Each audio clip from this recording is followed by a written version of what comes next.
Okay.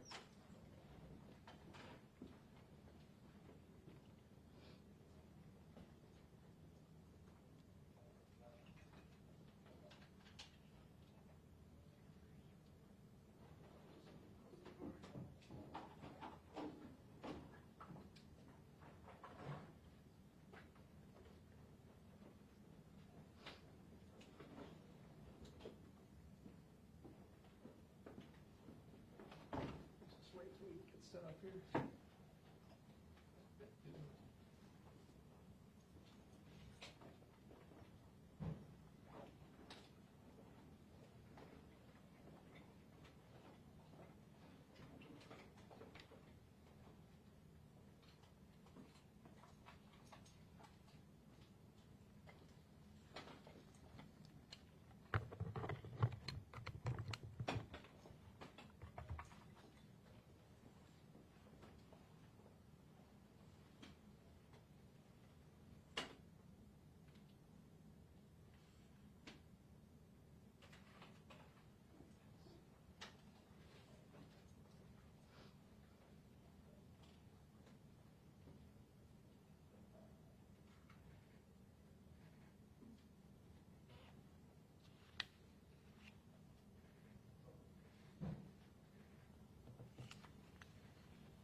You ready? All right. Good morning, and thank you all for being here. I'm Vincent Ogburn, Sr., the Chief of Police for the Ocoee Police Department. We appreciate your patience as we investigate an incident that's very complex and is tragic at the same time. This incident took place on Sunday, August 10th, 2025, in Ocoee, Florida. This incident is still an active investigation under the Florida Department of Law Enforcement, so I'm very limited in some of the information that I can share with you today.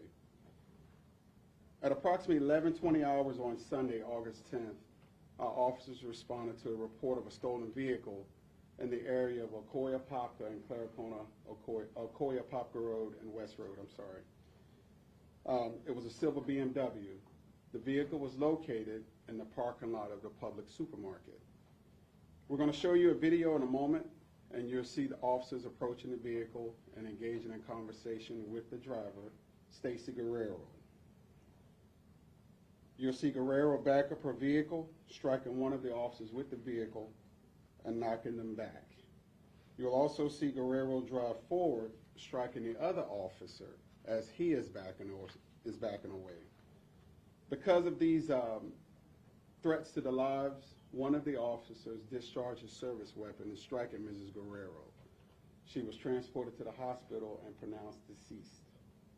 The two officers involved are on administrative leave with pay, which is standard procedure in an officer-involved shooting.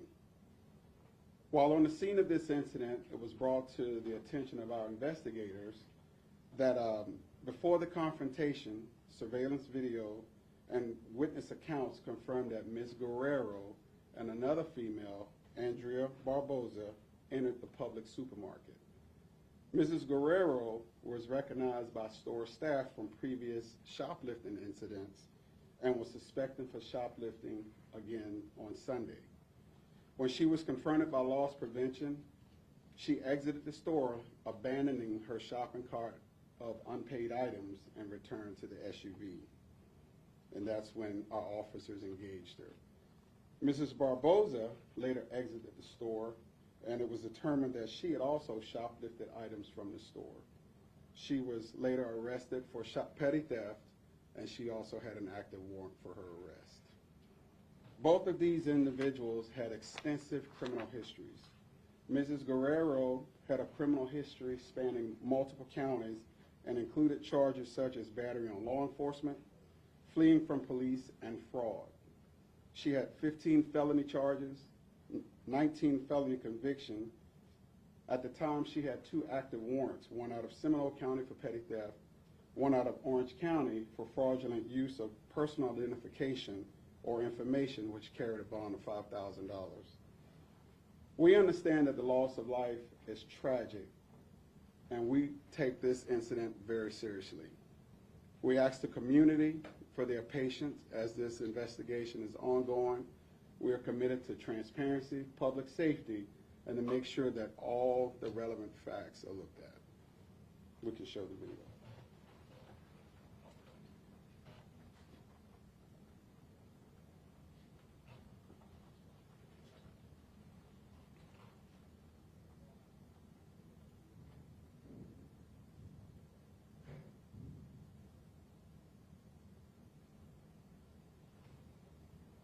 You guys, the BMW will be up at the top. The white one? No, this one. No. This. Do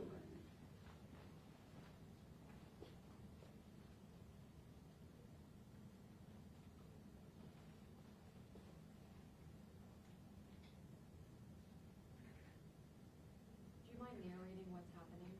Well, they're engaging her at the car, talking to her, conversating, and then she backs up the vehicle.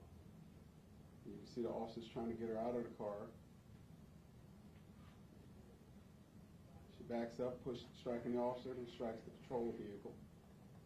And the other officer in front getting out of the way, and she strikes him with the vehicle as well.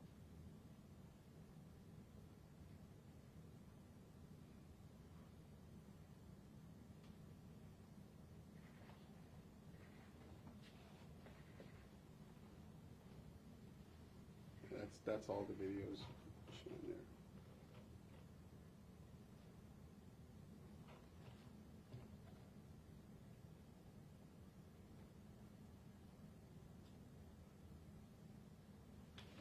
Okay. Any questions? When the car drives forward, that's the point, like, and she runs into the median, that's the point that the officer fired their weapon? Yes, from the video you can see that there was exchange of gunfire, yes. Well, this officer discharged a service weapon, yes. Chief, we've had people point out that this was a Publix parking lot. It's a Sunday afternoon, right before back to school, a busy time, and we have officers firing shots, and they're wondering if there was a better way to engage with this suspect. Can you give us any of your perspective on that? Well, oftentimes we recover stolen vehicles and they're not occupied. I can't say that they knew that vehicle was occupied when they approached it. But we just want to make sure that the public knows that at no point in time, this was a contained incident to that vehicle. The public was not in danger. No one else was hurt during this incident.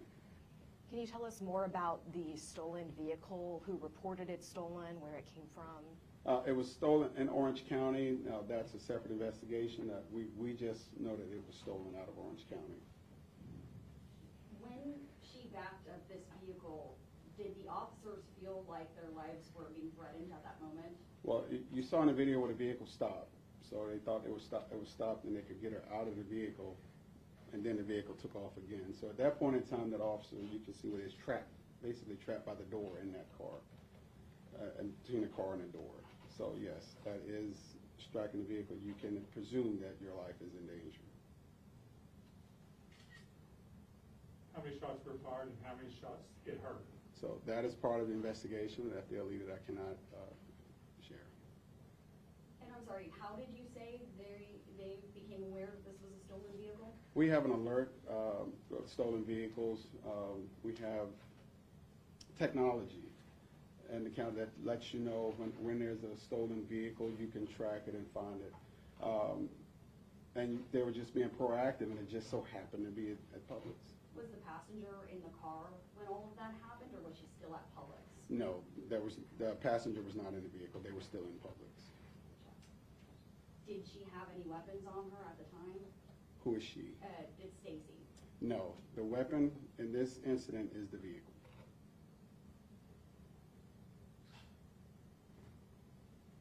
Thank you.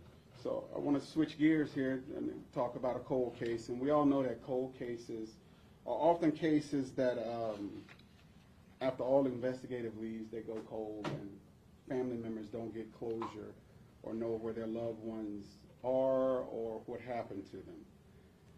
And it's because of the efforts of retired detective Michelle Grogan that a family is able to now get closure, get identification that we did locate a family member so that they can be at rest for the rest of their lives. And I'll let Detective Grogan highlight how she came to do this. Thank you. My turn.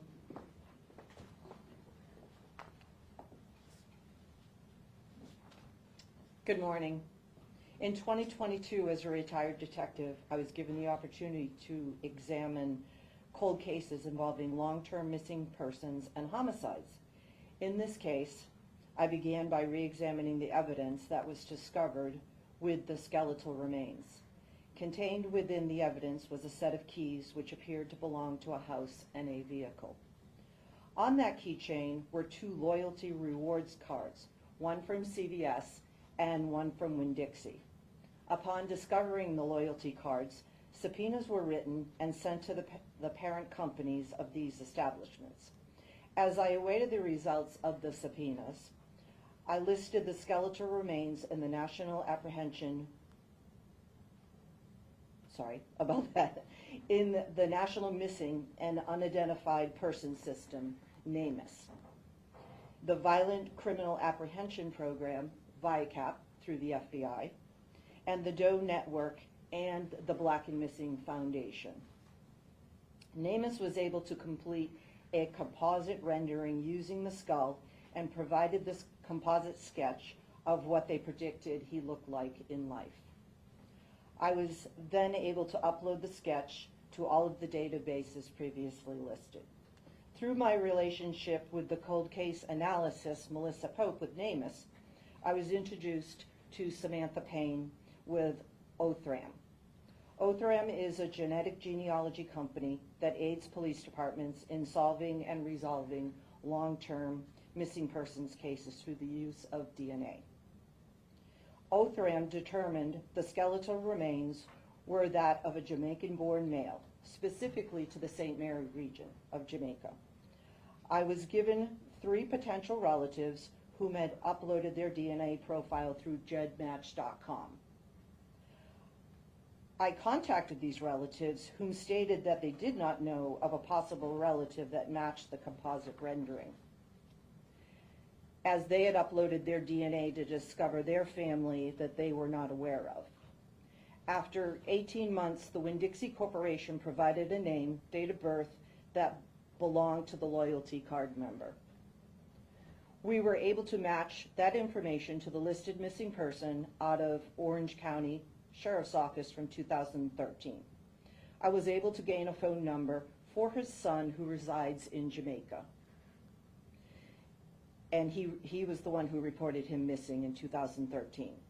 With the help of NamUs and Othram, we were able to obtain the son's DNA sample. It was a 1-to-1 match with his father, Mr. Lloyd P. Williams, Mr. Williams' son was extremely grateful to the Ocoee Police Department, NamUs, and Othram, whom all worked together to give the skeletal remains his name back, Mr. Lloyd P. Williams. Does anybody have any questions for Detective Grove? Do we know how, you might have said this, but do we know how this person died? No, the medical examiner listed it as suspicious. Will it stop there, or will you guys continue to try to find out how? Our investigation is complete as we found the skeletal remains on the side of the turnpike in 2016. He was reported missing from the sheriff's office in 2013 from his home. And where was this home again? Off of Claricona Ocoee Road. What was the reaction you got from, you said the son was very grateful, but can you share a little bit more, describe what that was like for him, getting some closure in this case? Yeah, I'm pretty much the detective that I'm very invested with the families, and him and I have spoken, I would say at least 6 or 7 times. We've emailed back and forth, even just to, give him a little bit of update, but he was extremely grateful. He had been wondering what happened to his father since 2013, and for him to finally get some closure. He's in his 70s, and he's just, like I said, he's extremely grateful to the Ocoee Police Department, NamUs, and Othram for coming together and, giving him his dad's name back. Can you share what it's like to work on these cold cases? I mean, often years go by, you have pieces of evidence and you're just Yeah. waiting for that one thing that lets everything click. Yeah, that's exactly what happened in this case, is we submitted a investigative subpoena to the Winn-Dixie Corporation and CVS. CVS came back right away and told us that there was no information on the card. Winn-Dixie took their time, and as soon as it popped up in my email, I, jumped for joy and told everybody that we had a name. And then when we matched it to a missing person, that was exciting also. So was the evidence part of, was that the keys part of the original evidence from 2013? Yes, we actually, I went to our evidence techs, our CSIs, and we opened the evidence, and we spread them all out, and the keys were covered in dirt. We actually went to the bathroom, washed off the keys, got them under the microscope, and I used their young eyes because they were able to read the numbers on the back of the Winn-Dixie card, and that was exciting. And so back then, when they had originally found the evidence, nobody had washed it off prior or looked to see what those member cards were? Yes, I believe the evidence was processed by the Orange County Sheriff's Office, so it was processed and then it was booked into the Orange County Sheriff's Office. We actually had to go get it from the Sheriff's Office and bring it back to Ocoee. So does this, someone asked this before, but does this mean now the Orange County Sheriff's Office has any role in investigating further, or does this completely? We turned over everything that we've learned to them, and then that's their role, I guess, or prerogative, whether they want to investigate it further. Do we know why this was ruled a suspicious death? I believe I can't say definitively, but he was found by the side of the turnpike. When we were building the 429, it's exit 267, and the fact that it was very close to the road, there was no evidence of a transient camp, to lead you to believe he just, was a homeless person, so. You mentioned that his son is in his 70s. Do we know how old the man was when he died? Yes, approximately 90 years old. And so you investigate cold cases. I mean, what was it about this one that you said, I'm going to dive into this at this time? Just, I think when you find skeletal remains, you know that there's a family attached to that. And you know that somebody's wondering what happened to their family member.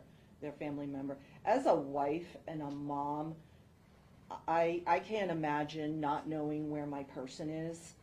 And just to be able to hear the relief in their voice or the excitement in their voice when you call them and say, hey, we think we have a lead, it's heartwarming. And I believe that's why we became police officers, to help people. Chief, I do have another question on the last case. I did want to ask, what did the officers know about Stacey Guerrero's criminal history? You laid out she had a pretty extensive criminal history there. Did they know any of that? We did not know that prior to after the fact, basically. Had they had any familiarity with her in the past? No. But the Publix, the individuals at Publix? Yes, that's not uncommon for retail stores to recognize repeat offenders. And they may call us sometimes, and by the time we get there, people are gone. But they recognized her. But to clarify, the Publix didn't alert you guys about this. This was already... Correct. Now, you got to understand, this happened very quickly. It wasn't like, it was 30 minutes. I think we got there like 11:20, and then 11:30 something it was gone. So before they could even pick up the phone, we had already approached the car, not knowing that she was the one with the car. And you talked about this before, but I want to clarify this too. The reason, the officers felt threatened, the deadly weapon in this case was the vehicle. Correct. So it was at the point that she backed up that... And struck the officer with the vehicle, and then accelerated in the direction of the other officer, and you can see it striking him as well. How fast do you think she was going during that? You can see the video, so I don't know. I can't determine that. But it doesn't take a lot of speed to run over somebody. Just one quick clarifier, it looks like at one point the door is open and he's kind of wedged in the door, is that correct? Like the officer that's standing closer to the patrol car? Mhm. So as you backed up, he was kind of barricaded in between the door And the open vehicle. and the vehicle, and then of course his patrol unit, so he was kind of triangled in there? Is that Yes. correct? Okay. So were the officers already in the area responding to this stolen vehicle, or? No, it was just, we get the report of a stolen vehicle and proactive patrol to see if we can find the vehicle, and there it sits in the parking lot. Were there any 911 calls from people in the area In reference to, in reference to either what was happening in the parking lot or the shoplifting? well, I'm pretty sure they are, and that's part of the investigating, yes, part of the investigation as well, and I'm pretty sure some people called after that. How busy was the parking lot at the time? From the video, it wasn't too busy. Like I said, this was a contained, isolated incident to that vehicle, so it didn't span across the parking lot. It didn't travel through the parking lot. It was just in those parking spaces right there. And did Guerrero ever exit the vehicle, or was all contained? Well, according to the video, she never exited the vehicle. Gotcha. So that, what we saw is the whole incident. Yes. I'll just put that video back on the screen one more time for us to. I'm gonna give you guys thumb drives That's with the file, but we can, Can you play it one more time? yeah, we can play it one more time. Thank you.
Anybody have any more questions for Chief Ogburn? What was it that the officer went back to the car for, and then I saw him touch the back of her vehicle? So, again, that's part of the investigation. But I will say this, and any time we get alert of a stolen vehicle, you still have to confirm. Because some states, you know, they may use some of our same numbers. We need to make sure everything is correct about this vehicle, that it is the vehicle, in fact, the one we're looking for. Just making sure it wasn't license plate with the same number from, say, Michigan. Correct. Chief, do you know if Stacy was saying anything to the officers when they were interacting with her? Is it possible she was telling them, you know, I've read other reports in the past where Orange County was trying to stop her in a car, and she said, you know, I don't want to go to jail. Do you know any interaction she had with the officers in Ocoee that afternoon? Both officers were wearing body cameras, and that body camera footage is with the Florida Department of Law Enforcement, and that's part of the investigation. And again, just how long was this entire interaction? Did it start, like what we saw was the start of it? Okay. Very quick. Any more questions? Thank you. Chief. Y'all welcome. Thank Thank you. all for coming. Thanks for coming, yes.